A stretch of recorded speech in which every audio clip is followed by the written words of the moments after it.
Student versus broken education system. This video is not about BJP. This video is not about CJP. ये video केवल उन बच्चों के लिए है जो आज संघर्ष कर रहे हैं, अपने हक की लड़ाई लड़ रहे हैं। Good evening everyone, I am Priyamvada. मेरा सिंपल सा एक क्वेश्चन है, अगर एक स्टूडेंट 2-3 साल तक दिन रात पढ़ाई करता है, मेहनत करता है और जब एग्ज़ाम का दिन आता है तो क्या होता है, पेपर लीक हो जाता है। तो गलती किसकी है? कौन है इसका जिम्मेदार? आप, हम या गवर्नमेंट? पेपर लीक हो रहे हैं, इसका जिम्मेदार कौन है? हम हैं या आप हैं या सरकार है? आजकल सोशल मीडिया पर हर जगह एक ही डिबेट चल रहा है, तुम किस पार्टी के साथ हो, तुम किसका समर्थन कर रहे हो, तुम सीजेपी के साथ में हो या तुम बीजेपी के साथ में हो, आप किस पार्टी के साथ हैं?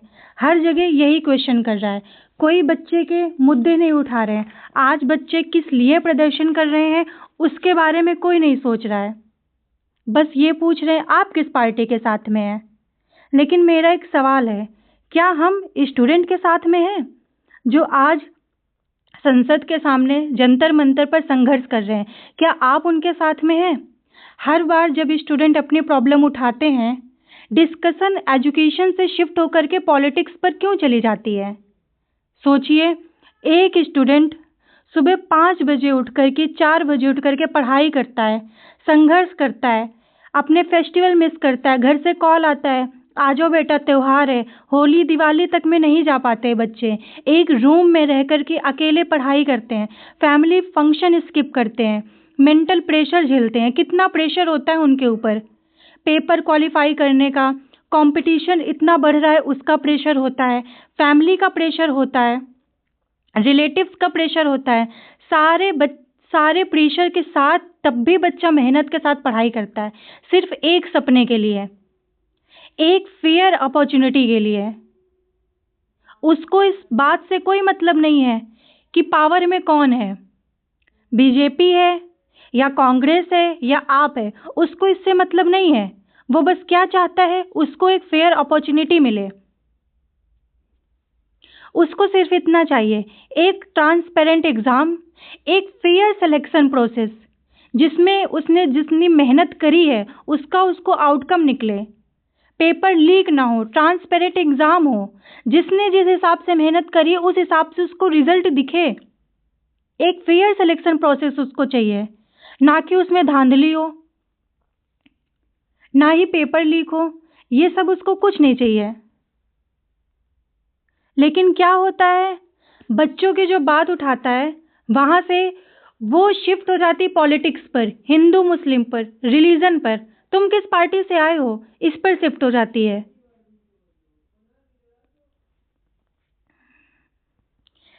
जब एजुकेशन के इश्यूज को उठाया जाता है तब वो पॉलिटिकल डिबेट बन जाता है। तो सबसे बड़ा नुकसान किसका होता है? स्टूडेंट का नुकसान होता है। आज दिल्ली में जंतर मंतर पर इतने सारे बच्चे प्रोटेस्ट कर रहे हैं, इतने पीसफुल तरीके से 20-22 दिनों से प्रोटेस्ट कर रहे थे, उनकी बात किसी ने नहीं सुनी। 20 तारीख को मानसून सत्र शुरू होने वाला था, मानसून सत्र शुरू हुआ, उन्होंने मार्च निकाला, पीसफुल मार्च निकाला, एक फ्लावर लेकर के हाथ में गए कि हम फ्लावर के साथ जाएंगे। इससे ज़्यादा बच्चे और क्या कर सकते हैं? चुपचाप भूख हड़ताल कर रहे हैं। लेकिन क्या हुआ उनके साथ? जब बच्चे गए, इतना बच्चा था, इतना भीड़ था, 1 से 1.5 लाख बच्चा था, पुलिस ने क्या किया? लाठीचार्ज किया, टीयर गैस के उनके ऊपर गोले फेंके गए। ये बच्चों के लिए किया गया। बच्चों की मांग बस क्या थी कि जो हमारा पेपर लीक हो रहा है वो ना हो, कोई अन्याय, कुछ अन्याय की मांग थी। अगर बच्चे ने गवर्नमेंट को वोट देकर जिताया है तो क्या गवर्नमेंट से वो ये नहीं पूछ सकता? आज पिछले 6-7 सालों में कितने पेपर लीक हो चुके हैं? केवल नीट की ही बात नहीं है, हम बात करते हैं कि अभी लेखपाल का पेपर हुआ, लेखपाल का पेपर लीक हो गया। यूपीएसआई के एग्जाम होते हैं, कहीं रिपोर्ट कार्ड नहीं दिखाया जाता है, कहीं नॉर्मलाइजेशन से बच्चे परेशान हैं, बच्चों को पता ही नहीं है कितना नॉर्मलाइजेशन में स्कोर घटा बढ़ा, डायरेक्ट बोल दिया जाता है sorry you are not selected, you are not qualified. बच्चा किससे आवाज उठाएगा? बताइए। और अगर बच्चा ये सब चीज़ें ले करके जाता है, प्रोटेस्ट करता है, अपनी आवाज़ उठाता है, तो क्या होता है, उसको पॉलिटिकल इश्यूज बना दिया जाता है कि आपके प्रोटेस्ट में ये आया, इसने ऐसी बात बोली, तो आपका प्रोटेस्ट उस मुद्दे से भटक जाता है, उसको हिंदू मुस्लिम का बना दिया जाता है, उसको पार्टी का बना दिया जाता है। बच्चों की बात सुनो ना। सोनम वांगचुक हड़ताल पर बैठे थे 20 दिनों से। क्या बोला जा रहा है, उनका पास्ट देखो, उनको कौन सपोर्ट कर रहा है, चाइना सपोर्ट कर रहा है, नेपाल सपोर्ट कर रहा है, फलाना ढिमकाना। अरे आज जो सोनम वांगचुक आए हैं वो किस मुद्दे से भूख हड़ताल पर बैठे, हमें इससे मतलब है कि हमें उनके पास्ट से मतलब है। जो हमारे लिए आवाज उठाएगा हम उसके साथ बैठेंगे। स्टूडेंट की प्रॉब्लम को कोई नहीं सुन रहा है। रिसेंट प्रोटेस्ट में एक बार एजुकेशन सिस्टम को नेशनल डिस्कशन का हिस्सा बनाया गया, बच्चों ने आवाज उठाई, लेकिन क्या हुआ, कुछ नहीं हुआ। क्या डिमांड है बच्चों की? केवल उनको ट्रांसपेरेंसी चाहिए ना। गवर्नमेंट से अकाउंटेबिलिटी मांग रहे हैं, एजुकेशन रिफॉर्म की मांग कर रहे हैं। क्या ये मांगे गलत है? एक स्टूडेंट अपनी गवर्नमेंट से ये मांगे भी नहीं कर सकता है।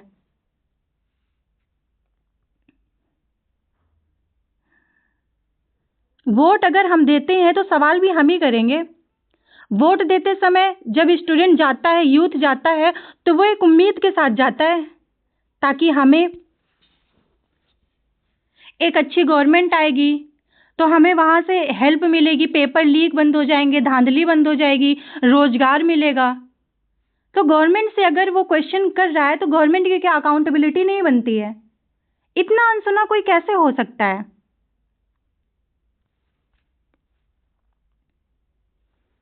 अगर हम सच में स्टूडेंट के फ्यूचर की बात करते हैं तो हमेशा एजुकेशन से ये शिफ्ट होकर के हिंदू मुस्लिम रिलीजन पार्टी पर क्यों शिफ्ट हो जाता है मुद्दा?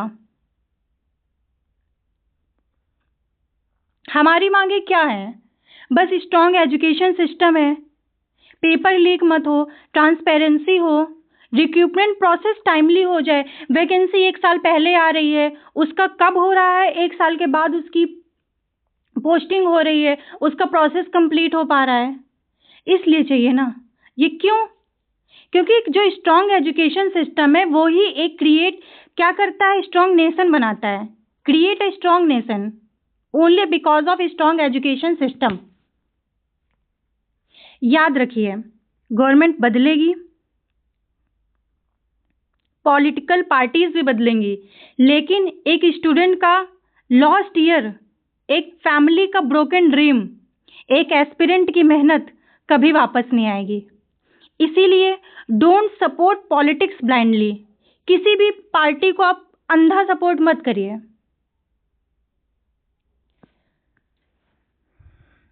Support only honesty, transparency, support student. हमें इस समय जो चल रहा है देश में, हमें इससे कोई मतलब नहीं है कि आप किस पार्टी से हैं, किस पार्टी से नहीं है, रूलिंग पर कौन पार्टी है। रूलिंग पर बीजेपी की जगह कोई दूसरी पार्टी होती तो मुझसे क्वेश्चन करते। यूथ तो परेशान है ना। यूथ का मुद्दा वोट या धर्म या रिलीजन ये नहीं है। यूथ का मुद्दा है एजुकेशन। जब जब कोई पार्टी आएगी, जब जब एजुकेशन रिफॉर्म की जरूरत होगी, तब तब यूथ क्वेश्चन उठाएगा। उसको पार्टी से कोई मतलब नहीं है कि पार्टी रूलिंग पार्टी कौन सी है।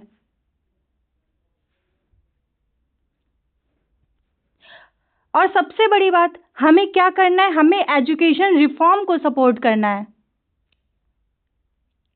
अगर आपको लगता है कि हर हार्ड वर्किंग स्टूडेंट को फेयर अपॉर्चुनिटी मिलनी चाहिए तो इस वीडियो को प्लीज़ प्लीज़ शेयर करें, क्योंकि अभी भी कई लोग हैं जो मुद्दे को भटका रहे हैं। लोगों को लगता है कि जैसे प्रोटेस्ट में केजरीवाल गए, डिम्पल यादव गए, तो ये लोग गए हैं तो मुद्दा भटक रहा है। ऐसा नहीं है। वो लोग आए हैं तो वो अपने सब आते हैं अपने फायदे की वजह से आते हैं। हमें उससे नहीं लेना देना। हमारा पॉइंट ऑफ व्यू तो क्लियर है ना।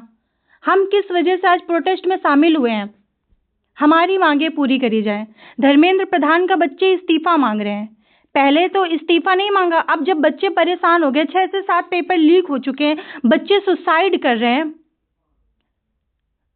18 से 20 बच्चों ने सुसाइड कर लिया, उसका जिम्मेदार कौन है? एक बच्चा 8 से 10 साल तक नीट की प्रिपरेशन करता है, बस इस उम्मीद से अगले साल मेरा क्लियर हो जाएगा, एक साल का और ड्रॉप आउट कर लेता हूँ, एक साल के बाद मेरा क्लियर हो जाएगा, एक चांस और दे देता हूँ। और क्या होता है, वो एक चांस देने के चक्कर में पेपर लीक हो जाता है। एक चांस देना चाहता है, नेक्स्ट ईयर क्या होता है, पेपर लीक हो गया, उसकी तो मेहनत चली गई ना। इसका जिम्मेदार कौन है? गवर्नमेंट है, बिल्कुल गवर्नमेंट है। गवर्नमेंट को अकाउंटेबिलिटी लेनी चाहिए। तो प्लीज इंडिया के फ्यूचर के लिए यूथ को सपोर्ट करें, स्टूडेंट को सपोर्ट करें। हमारा मुद्दा हिंदू मुस्लिम का नहीं है। कोई आकर के सीता के पति नीता कह रहे हैं, हमें इससे कोई मतलब नहीं है। हमारा ये मुद्दा है नहीं, कोई आए कुछ भी करे, बस ये सोचिए वो हमारे प्रोटेस्ट को सपोर्ट करने आ गया, बस बात खत्म। वो कुछ भी कह रहे हैं, हमें उससे लेना देना नहीं। आपका मोटिव तो क्लियर है ना, आप जाइए, आप अपने बच्चों को सपोर्ट करिए। अगर किसी को लगता ये है कि आज मेरे घर में कोई नहीं है, मेरे घर में तो किसी ने सुसाइड नहीं किया, मेरे घर से तो कोई नीट की प्रिपरेशन नहीं कर रहा है, तो ऐसा नहीं है। कल को आपके बच्चे होंगे, वो तैयारी करेंगे, वो पढ़ाई करेंगे। ऐसा तो नहीं है कि आप अनपढ़ रखेंगे बच्चों को, कॉम्पिटिटिव एग्जाम की तैयारी करेंगे। नीट में ही ऐसा नहीं है, हर जगह धांधली हो रही है। तो प्लीज अपनी सोच को बदलिए। देखिए क्या चल रहा है आजकल इंडिया में, कैसा है एजुकेशन सिस्टम। और प्लीज इस वीडियो को शेयर करो, ज्यादा से ज्यादा तक लोगों को तक पहुंचाओ इसको, ताकि लोगों की सोच बदले। सबसे पहले अपने सोचने का तरीका बदलिए। Thanks for watching. जय हिंद।